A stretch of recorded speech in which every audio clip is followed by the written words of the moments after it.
हमने कदे ना बुरा किसी का सोचा ना सोचा। एक ऐसा बाबा जिसने मंत्र की आड़ में लोगों से मोटी रकम वसूली। 12 एकड़ में फैला उसका अभेद्य किला पुलिस को बुलडोजर के जरिए तोड़ना पड़ा। लेकिन क्यों? कैसे उसने हजारों लोगों को अपनी ढाल की तरह इस्तेमाल किया? क्या है बरवाला कांड की पूरी कहानी? अगर आप भी जानना चाहते हैं इन सवालों के जवाब तो वीडियो के लास्ट तक बने रहे। दोस्तों, वैसे तो आप समझ ही गए होंगे कि हम किस ढोंगी बाबा की बात कर रहे हैं। जी हाँ, सही समझे, हम बात कर रहे हैं संत रामपाल की, जिसकी कहानी भक्ति से लेकर अपराध और फिर जेल की सलाखों तक पहुंचने की एक खतरनाक दास्तान है। रामपाल ने धर्म की आड़ में एक ऐसा साम्राज्य खड़ा किया जिसने लोगों की आस्था का फायदा उठाकर उन्हें कानून के खिलाफ खड़ा कर दिया। उसकी वजह से न केवल मासूमों की जान गई, बल्कि लाखों लोग आज भी मानसिक और आर्थिक बर्बादी झेल रहे हैं। जबकि साल 2018 में रामपाल को उम्र कैद की सजा सुनाई गई, लेकिन वो एक इंजीनियर से बाबा कैसे बना और कैसे उसने मासूम लोगों को अपनी बातों में फंसाया, इस बारे में बहुत ही कम लोग जानते हैं। जिसकी शुरुआत होती है 8 सितंबर साल 1951 से, जब रामपाल का जन्म हरियाणा के सोनीपत जिले के धनाना गांव में हुआ था। उसके पिता का नाम श्री नंदराम जाट्याण और मां का नाम भक्तमती इंद्रो देवी था। रामपाल एक किसान परिवार से ताल्लुक रखता था, जहां पैसों की कोई कमी नहीं थी। इसी वजह से पेरेंट्स ने रामपाल को अच्छे स्कूल में पढ़ाया लिखाया। उसने हरियाणा के ही नीलोखेड़ी स्थित पॉलिटेक्निक संस्थान से इलेक्ट्रिकल इंजीनियरिंग में डिप्लोमा किया और पढ़ाई पूरी करने के बाद रामपाल को हरियाणा सरकार के सिंचाई विभाग में जूनियर इंजीनियर की नौकरी मिल गई, जिसके बदले उसे हर महीने 1400 रुपए मिलते थे। अब क्योंकि उस दौर में ये रकम बहुत ज्यादा थी, इसीलिए रामपाल करीब 18 सालों तक इसी जॉब से जुड़ा रहा। बता दें, रामपाल के घर का माहौल काफी धार्मिक था। उसके पेरेंट्स देवी देवताओं की पूजा पूरी श्रद्धा के साथ करते थे, जिसका असर रामपाल पर ही हुआ। वो बचपन से ही हनुमान जी का बड़ा भक्त बन गया। रोज घंटों बैठकर हनुमान चालीसा का पाठ करना, हर दिन मंदिर में माथा टेकना, ये सब उसकी जिंदगी का एक हिस्सा बन गया था। रामपाल नौकरी में बिजी होने के बाद भी हनुमान चालीसा पढ़ना या मंदिर जाकर हनुमान जी के दर्शन करना नहीं भूलता था। हालांकि उसने अभी तक संत बनने या संन्यास लेने के बारे में नहीं सोचा था, बल्कि अपनी जॉब में ही खुश था। लेकिन फिर उसकी लाइफ में एक ऐसा पॉइंट आया कि रामपाल ने नौकरी छोड़कर संत बनने का फैसला कर लिया। दरअसल 1988 में उसकी मुलाकात स्वामी रामदेवानंद से हुई, जो एक स्थानीय संत थे और कबीर पंथी विचारधारा से जुड़े हुए थे। वो मुख्य रूप से हरियाणा और आसपास के इलाकों में सत्संग किया करते थे। बता दे, रामदेवानंद का मानना था कि दुनिया के दुखों का कारण यह है कि लोग असली परमात्मा कबीरदास, जो 15वीं सदी के एक महान कवि, संत और समाज सुधारक थे, उन्हें छोड़कर अन्य देवी देवताओं की पूजा कर रहे हैं। उनका कहना था कि हिंदू धर्म के त्रिदेव जन्म मरण के चक्र में बंधे हैं, इसलिए वो किसी को मोक्ष नहीं दे सकते। केवल कबीर साहिब ही अविनाशी हैं। वो वेदों और गीता के श्लोकों का हवाला देकर ये दावा करते थे कि इन किताबों में भी सेक्रेटली कबीर को ही सर्वोच्च बताया गया है। स्वामी रामदेवानंद ने जब रामपाल से मुलाकात की तो उन्होंने उससे कहा कि जिस हनुमान की तुम पूजा करते हो वो खुद संकट मोचन नहीं है, बल्कि वो भी माया के जाल में है। ये बात रामपाल के दिमाग में घर कर गई और उसने सालों पुरानी हनुमान भक्ति छोड़ दी। रामदेवानंद की बातों से रामपाल इतना इम्प्रेस हुआ कि उसका मन सरकारी नौकरी से उचट गया। उसे लगने लगा कि असली काम तो मोक्ष पाना और दुनिया को कबीरदास की शिक्षाओं से रूबरू कराना है। इसलिए रामपाल ने रामदेवानंद का शिष्य बनने का फैसला कर लिया और उनके साथ सत्संगों में जाने लगा। उसके बोलने का तरीका इतना अट्रैक्टिव था कि रामदेवानंद भी रामपाल की तारीफ करते थे और अपने मरने से पहले उन्होंने उसे अपना उत्तराधिकारी तक घोषित कर दिया। बस यही से एक इंजीनियर का बाबा बनने का सफर शुरू हो गया। रामपाल ने अलग अलग जगहों पर जाकर सत्संग करना शुरू कर दिया और दावा किया कि उसे वो दिव्य ज्ञान हासिल हुआ है जो दुनिया के किसी और गुरु या संत के पास नहीं है। उसने अपने अनुयायियों से कहा कि ब्रह्मा, विष्णु, महेश और अन्य देवी देवता काल के जाल में फंसे हैं, सिर्फ कबीर साहिब ही पूर्ण परमात्मा हैं।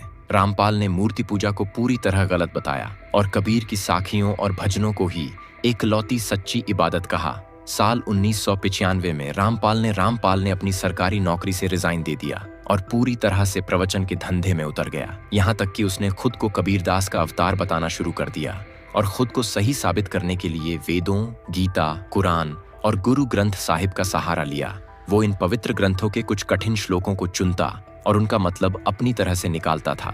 रामपाल दावा करता था कि इन ग्रंथों में कबीरदेव या कबीर नाम का जिक्र है और वही असली भगवान है। उसने लोगों को यकीन दिलाया कि वो अकेला ऐसा गुरु है जिसने इन छिपे हुए रहस्यों को सुलझाया है। अब क्योंकि रामपाल एक पढ़ा लिखा सरकारी जूनियर इंजीनियर था और सत्संग में ब्लैक बोर्ड और चौक लेकर श्लोक समझाता था, तो इसलिए लोगों को लगा कि वो कोई अनपढ़ ढोंगी बाबा नहीं है, बल्कि बहुत बड़ा विद्वान है। पर उन्हें इस बात का जरा भी अंदाजा नहीं था कि रामपाल सिर्फ पैसा कमाने का नया जरिया ढूंढ रहा है, जिसके लिए उसने ऐसे लोगों को निशाना बनाया जो दुख और कैंसर, एड्स या लाइलाज बीमारियों से परेशान थे। रामपाल ने उन्हें अपना मंत्र देता था और कहता था कि दवाइयां बेकार हैं।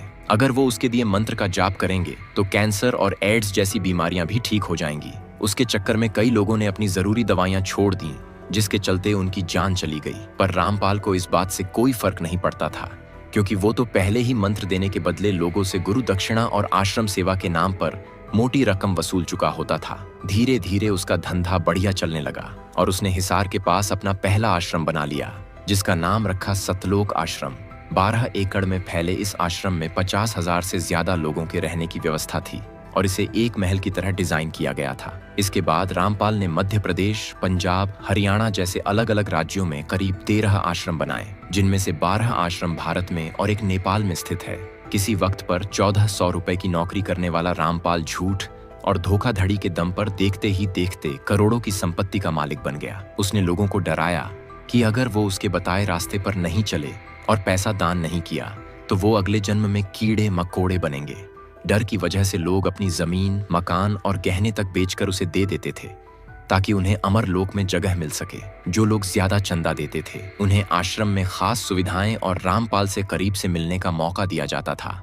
उसने लोगों को अपने जाल में कुछ इस तरह से फंसा लिया था कि जब वो एक ऊंचे पाइप के नीचे बैठकर दूध से नहाता था तो लोग उसी दूध से बनी खीर को महाप्रसाद के रूप में खाते थे, क्योंकि रामपाल ने उनसे कहा था कि इस खीर को खाने से सारी बीमारियां दूर हो जाएंगी। शुरुआत में उसने लोगों को जोड़ने के लिए मुफ्त भंडारे का इस्तेमाल किया। गरीब लोग मुफ्त खाने के लालच में आश्रम आते थे, जहां उन्हें धीरे धीरे प्रवचनों के जरिए अपने जाल में फंसा लिया जाता था। उनके पैसों के बल पर रामपाल ऐशो आराम की जिंदगी काट रहा था। उसके पास अपनी प्रिंटिंग प्रेस और एक प्राइवेट आर्मी भी थी, जिसमें उसके वफादार अनुयायी शामिल थे। इन अनुयायियों को ही रामपाल ने पुलिस की तरह ट्रेनिंग दी थी, जिन्हें वो कमांडो कहता था। रामपाल ने अपने आश्रम में भारी संख्या में बंदूकें, राइफलें, रिवॉल्वर और सैकड़ों जिंदा कारतूस जमा कर रखे थे, क्योंकि वो खुद को किसी देश का राजा या भगवान से कम नहीं समझता था। वो समाज में अपना दबदबा और खौफ बनाए रखना चाहता था। लेकिन साल 2006 में रोहतक के करोंथ गांव में रामपाल के समर्थकों और आर्य समाज के बीच झगड़ा हो गया, जिसमें सोनू नाम के एक शख्स की जान चली गई और कई लोग घायल हो गए। पुलिस ने रामपाल के खिलाफ FIR लिखी और उसे साल 2008 में अरेस्ट कर लिया गया, लेकिन साल 2010 में वो जमानत पर बाहर आ गया। जेल से बाहर आते ही रामपाल के तेवर और ज्यादा बदल गए। उसने अपने भक्तों से कहना शुरू कर दिया कि कोर्ट उसकी शक्ति को पहचान नहीं पा रहा है। उन्हें नहीं पता कि उसके पास दैवीय सुरक्षा है, यानी उसने अब संविधान और कानून दोनों को चुनौती देना शुरू कर दिया था। रामपाल को बार बार कोर्ट में पेश होने के लिए समन भेजे गए, लेकिन वो बीमारी का बहाना बनाकर 43 बार पेश नहीं हुआ, जिससे नाराज होकर हाई कोर्ट ने उसे गिरफ्तार करने का सख्त आदेश दे दिया। जिसके बाद नवंबर 2014 में शुरू हुआ बरवाला कांड, जो भारत के इतिहास की सबसे बड़ी पुलिस कार्रवाइयों में से एक था।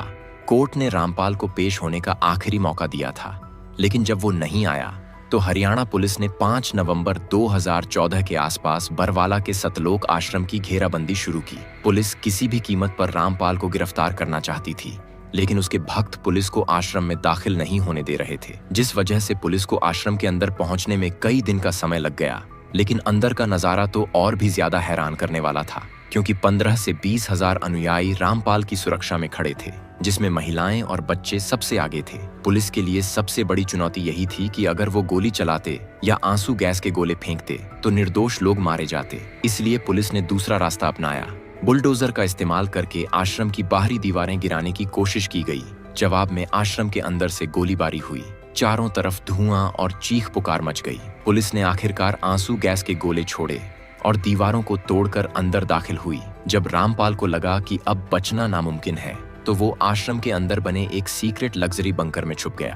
पर 19 नवंबर की रात को पुलिस ने उसे वहीं से दबोच लिया और एक एम्बुलेंस के जरिए गुप्त तरीके से ले जाया गया, ताकि अनुयायी फिर से हमला न कर दें। बता दें, इस पूरे ऑपरेशन के दौरान 5 महिलाओं और एक 18 महीने के बच्चे की जान भी गई थी, जिसे पता भी नहीं होगा कि आखिर उसके इर्द गिर्द चल क्या रहा था। इन मासूमों की जान जाने का जिम्मेदार भी रामपाल को ठहराया गया और साल 2018 में कोर्ट ने उसे 2 अलग-अलग मामलों में दोषी पाया और उम्र कैद की सजा सुनाई। कैद की साथ ही इस दौरान कई बड़े खुलासे भी हुए। जो लोग उसकी सुरक्षा में तैनात थे, उन्होंने बताया कि रामपाल ने उन्हें जबरदस्ती बंधक बनाकर रखा था।